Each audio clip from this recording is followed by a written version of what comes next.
If Photoshop keeps showing the scratch disks are full error, don't worry, because in this video, I'm going to walk you through the exact fixes step by step so you can get back to editing quickly. This is one of the most common Photoshop storage issues, and the good news is that in many cases, you can solve it without reinstalling anything. We'll start with the easiest fix, then move into deeper settings if needed. If this video helps, make sure to hit that like button and subscribe for more quick Photoshop tutorials just like this. Alright, let's jump in.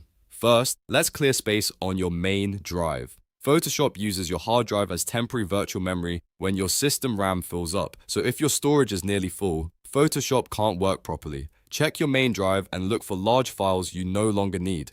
Adobe recommends aiming for at least 100 gigabytes of completely free space for the best performance. Delete or move any old videos, downloads, backups, or large project files you don't need right now. Then make sure to permanently empty your recycle bin on Windows or trash on Mac because files sitting there can still take up space. After that, restart Photoshop so it can recalculate the newly freed storage. In many cases, that alone can make the error disappear. If you still see the warning, the next step is to change or add a secondary scratched disk. This is useful if your main drive is still too full, but you have another fast drive available. On Windows, go to Edit, then Preferences, then Scratch Disks. On Mac, go to Photoshop, then Settings, then Scratch Disks. Here, look for a secondary internal drive or a connected high-speed external drive with plenty of free space.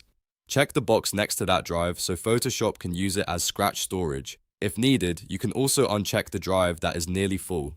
Once you've made the change, click OK and restart Photoshop again. This gives Photoshop another location to store temporary data and can immediately solve the issue. Now let's reduce how much temporary data Photoshop creates in the first place. Go back into Preferences and open the Performance section. Here you'll find the History State setting. Every undo step you make gets stored and can increase the amount of scratch disk usage, especially on large layered files. Lowering the History States number can significantly reduce the amount of temp data Photoshop needs to write. You don't have to drop it to the lowest possible number, but even a moderate reduction can help a lot if your drive is tight on space. This is a smart performance tweak for anyone working with big documents. Next, let's make sure your recovery save settings are secure. Open Preferences again and choose File Handling. Look for the option that says Automatically Save Recovery Information and make sure it is enabled. This is especially important if you're working on large projects and your storage is limited because it helps protect your work in the background. While this setting won't directly fix a full scratch disk by itself, it helps reduce the risk of losing progress if Photoshop becomes unstable while you're troubleshooting. If Photoshop is still refusing to launch properly or the scratch disk error keeps coming back, the final step is to force a hard preference reset. This is usually the best move when scratch disk settings are corrupted or stuck. First, quit Photoshop completely, then relaunch it while holding Ctrl, Shift, and Alt on Windows or Shift, Option, and Command on Mac. Keep holding the keys until you see the prompt asking if you want to delete the current preferences. Confirm that you want to reset them. Photoshop will then start with a clean default configuration, which can clear out corrupted cache paths and broken settings that are causing the error. And that's it.